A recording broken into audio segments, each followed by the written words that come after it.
Hello students, how are you all? I hope everyone is fine and they are doing their studies well. We have already done our chapter 1 and chapter 2. Those who are new to my channel, please go to the channel, visit to the playlist and you can watch all the videos of chapter 1 and chapter 2. Today we are starting with the chapter 3, that is business environment. Class 12 CBSE board.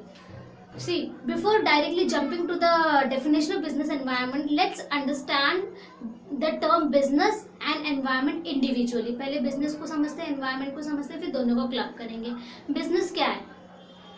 हमने class 11th में पढ़ा है buying and selling of goods and services to earn profit. Buying and selling of goods and services to earn profit. What is environment? The surrounding in which we do our business. The surrounding in which we do our business. ऐसी जगह, ऐसी area जहाँ पे हम business कर रहे हैं, हमारे आसपास का माहौल जिसमें हम बिजनेस कर रहे हैं, दैट इज एनवायरनमेंट. इन दोनों को जब क्लब कर देते हैं तो क्या बन जाता है? Business environment. अब आप समझो, बिजनेस को करना it's not easy, it's a complex process. It has lot of difficulty, it has lot of challenges which you have to face. Okay, there is always a component present, risk component that is always present in the business. लेकिन उसके साथ साथ business सिर्फ risk, सिर्फ complexity से नहीं भरा हुआ है, वो हमें बहुत सारे अपॉर्चुनिटीज भी देता है. आप ये जानते हो, हाई रिस्क हाई रिटर्न. जितना ज़्यादा रिस्क लोगे उतना ज़्यादा प्रॉफिट होगा. तो ऐसा नहीं है, लेकिन ये है कि business can not run in vacuum. आप अकेले बिजनेस नहीं चला सकते हो. Business needs the support of external environment. Business needs the support of external environment. अब external environment में क्या क्या आते हैं? ऐसा environment जो हमारे business के बाहर का है. अच्छा चलो, हमारे business के बाहर का क्या क्या चीज़ हो सकता है? सोचो ज़रा. Supplier, intermediaries, चैनल इंटरमीडिएटरीज हो सकते हैं, सप्लायर्स हो सकते हैं, कस्टमर्स हो सकते हैं, और बहुत सारे मैक्रो एनवायरमेंटल फैक्टर्स होते हैं. टेक्नोलॉजिकल एनवायरनमेंट होते हैं, सोशल एनवायरनमेंट होते हैं, पॉलिटिकल एनवायरनमेंट होते हैं. ये सबको हम डिटेल में पढ़ेंगे आने वाले वीडियोस में. तो ये सारी चीज़ें जो है ना, एक्सटर्नल फोर्सेस जो है बहुत इम्पैक्ट डालते हैं हमारे बिजनेस पर. तो बिजनेस एनवायरनमेंट के साथ डील करना एक बहुत बड़ा चैलेंज है. बहुत सारी कंपनी इस चैलेंजेस को डील करने के लिए एक काम करती है. They do environment scanning. What they do environment scanning. इसमें क्या करते हैं? ये बार बार एनवायरनमेंट के अंदर इंटरफेयर करते हैं. एनवायरनमेंट के अंदर क्या हो रहा है इसे देखते हैं, इसे एनालाइज करते हैं और उसके बाद उसके बेस पे डिसीजन लेते हैं. इस एनवायरनमेंट स्कैनिंग करने से हमें स्वॉट के बारे में पता चलता है. स्वॉट क्या है? स्वॉट क्या है?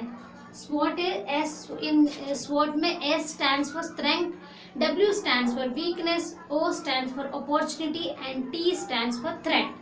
स्वॉट एनालिसिस से हमें पता चलता है कि हमारी कंपनी की स्ट्रेंथ क्या है, हमें क्या क्या अपॉर्चुनिटीज आगे मिल सकते हैं, हमारे वीकनेस क्या है, हमें किस पर काम करना चाहिए, और हमारी कंपनी के लिए थ्रेट क्या है.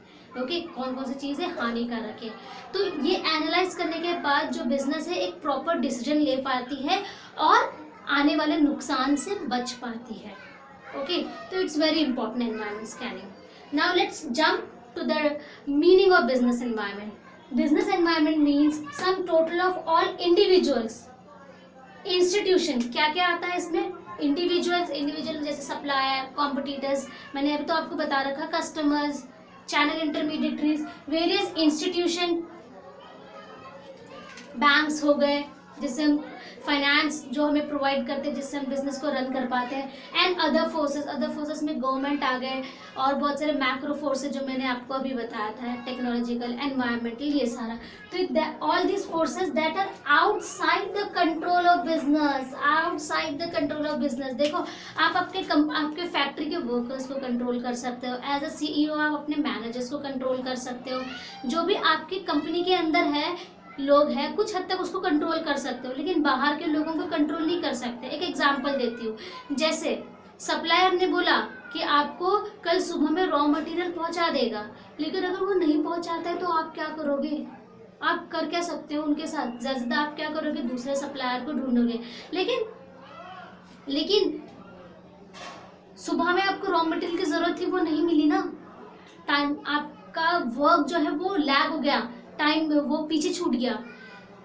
वर्कर्स को, हमारे एम्प्लॉयज़ को हम कुछ हद तक कंट्रोल कर सकते हैं। हम ऑलरेडी जब वो जॉब पे आते हैं तो उनके कुछ एग्रीमेंट बन जाते हैं कि भाई 2 से ज़्यादा छुट्टी नहीं ले सकते, यहाँ पे 1 मंथ में आपकी सैलरी डिडक्ट होगी, या फिर आप ऐसा कह देते हो उनको कि भाई आप लेट हो तो हाफ डे लगेगा आपका, और अच्छा वर्क करोगे तो इंसेंटिव मिलेगा। मोटिवेट भी करते हो एम्प्लॉयज़ को, मतलब एम्प्लॉयज़ को आप अपने हिसाब से कुछ हद तक ढाल सकते हो, ओके। लेकिन आउटसाइड वर्ल्ड को आप, आउटसाइड एनवायरनमेंट के, बिजनेस के बाहर के जो लोग हैं उनको आप कंट्रोल नहीं कर सकते, outside the control of business environment, but that may affect it's performance. ऐसे मैंने दिया ना एग्जांपल, सप्लायर्स अगर टाइम पे गुड्स नहीं पहुंचा रहा है, वो हमारे कंट्रोल में नहीं है, लेकिन वो हमारे परफॉर्मेंस को अफेक्ट कर रहा है कहीं ना कहीं, okay.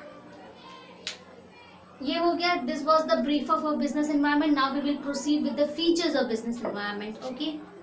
Please subscribe to the channel, hit the like button if you like the video, and if you have any query please put a comment so that I can reply to you. Students, these are the points which I am going to explain to you all one by one by giving number of examples. देखो मैंने इतने अच्छे से इसको present किया है। When in my classroom also मैं students को बार बार कहती रहती हूँ कि business environment is such a kind of paper that in that you require to do presentation, वहाँ पे presentation की ज़रूरत है, okay. And please remember, presentation will help you to score marks. जहाँ भी, बेशक वो अकाउंट्स का पेपर हो, बीएसटी का पेपर हो, या इकोनॉमिक्स में आप कोई फिगर बना रहे हो या कोई डिमांड कर्व बना रहे हो, कुछ भी बना रहे हो, please keep in mind presentation. Paper should be neat and clean and it should be presented properly. Business studies में तो आपको बहुत सारे ऑप्शंस मिलते हैं कि फ्लो चार्ट बनाने के, wherever necessary please make that, okay. बार बार कहते रहते हो फिर भी स्टूडेंट्स भूल जाते हैं, आप लोग को भी कह रही हूँ, please implement this, okay. Students those who are scoring high, they do this. So see, features, natures, or we can also say the characteristics of business environment. The very first characteristics is totality of external forces. Totality of external forces means business environment includes various external forces. ऐसे forces जिसको हम control नहीं कर सकते, they are uncontrollable. They are uncontrollable. इसका example दे दो, political environment, okay. तो it comprises external forces. आप अपने ही बिजनेस के under one roof you can not survive, you have to contact with the external environment, okay. So and that external environment put a impact on your business environment, तो आपको डील करना होता है उसके साथ। Then specific and general forces. Specific forces क्या होते हैं, जनरल फोर्सेस क्या होते हैं? देखो, specific forces is those forces which affect day to day working of an organization. ऐसे forces जो organization के day to day working को impact करते हैं, it's affect, actually it affect the day to day working of the organization, like suppliers time पे goods नहीं दे रहे हैं, customers अगर आपके goods खरीदना बंद कर दे, कॉम्पिटिटर्स स्ट्रांग हो गए, आपसे अच्छी तरह से कॉम्पिटिट कर रहे हैं, तो these are the specific forces which affect the day to day working of your organisation. Then comes the general forces. ऐसे forces which do not affect the day to day working of your organisation, but जब भी effect करते हैं तो बहुत बुरी तरीके से इफेक्ट करते हैं, तो हमें इनके साथ डील करना होता है. जनरल फोर्सेस में यही आएंगे, political environment, social, ecological, technological, economical environment, जो हम डिटेल में नेक्स्ट वीडियोस में स्टडी करेंगे. Then comes interrelated. ये जितने भी फोर्सेस बताए ना मैंने, ये सारे एक दूसरे से इंटर रिलेटेड है. सप्लायर रिलेटेड है कॉम्पिटिटर्स से, ठीक है, नहीं कॉम्पिटिटर्स नहीं, कस्टमर्स से, ओके.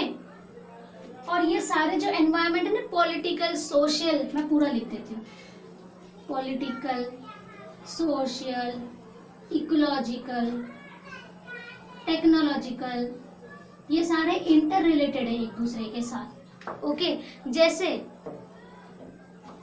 जैसे आजकल फ़ोन बहुत पॉपुलर है, everyone use smartphone. Technological environment में चेंज हुआ, अब कोई भी वो नोकिया वाला फ़ोन जो होता है कीपैड वाला, no one is using that, everyone is using Android phone, smartphone, everyone is using that.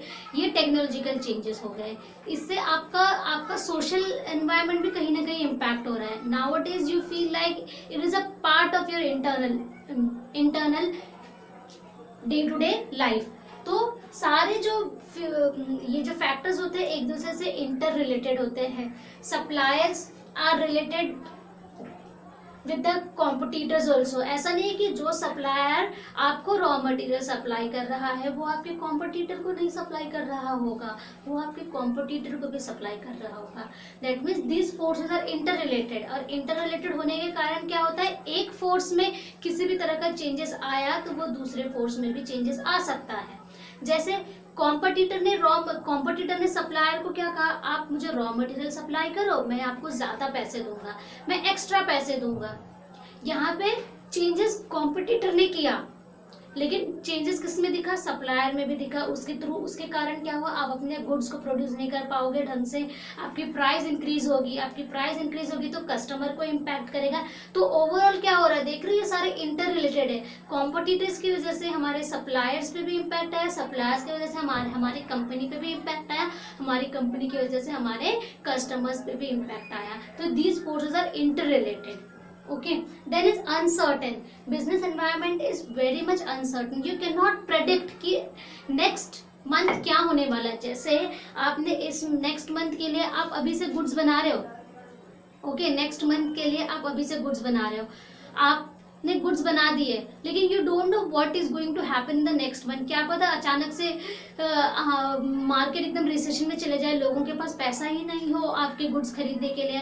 और सबसे ज्यादा इम्पैक्ट तब डालेगा जब आप लग्जरी गुड्स बना रहे हो। अगर if you are dealing with luxury goods, एकदम से मार्केट में रिसेशन आ गया तो आपने जितने प्रोडक्ट्स बनाए हैं हो सकता है उतने प्रोडक्ट्स नहीं बिके मार्केट में, ओके। या फिर कॉम्पिटिटर्स, एक नया ब्रांड आ गया मार्केट में और कस्टमर का तो नेचर बहुत वॉलेटाइल है, वो कभी भी किसी भी प्रोडक्ट के लिए भाग सकता है, ओके। जरूरी नहीं है कि वो आज आपका प्रोडक्ट इस्तेमाल कर रहा है तो कल भी आपका इस्तेमाल करेगा, है ना। So it is very uncertain, you can not predict what is going to happen in future, okay. Then is dynamic, yes, it's very complex, it's very dynamic, its nature is continuously changing.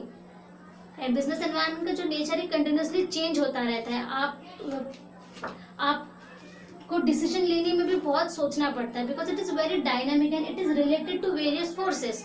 Business environment is related to various forces, internal environment, external environment. Internal environment के इतने part, external environment में macro force, micro force, कितने सारी चीजें हैं और सबके साथ डील करना है। सो इट्स वेरी डायनामिक, बहुत बड़ा है, बहुत विस्तार है। Then it's complex, difficult due to its uncertain nature, interrelated nature, dynamic nature. It is very complex to understand. It's very difficult to judge the environment. Then relativity.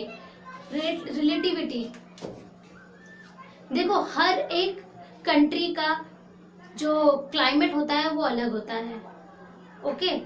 या फिर हर एक country की लोगों के जो टेस्ट एंड प्रेफरेंस होता है वो अलग होता है।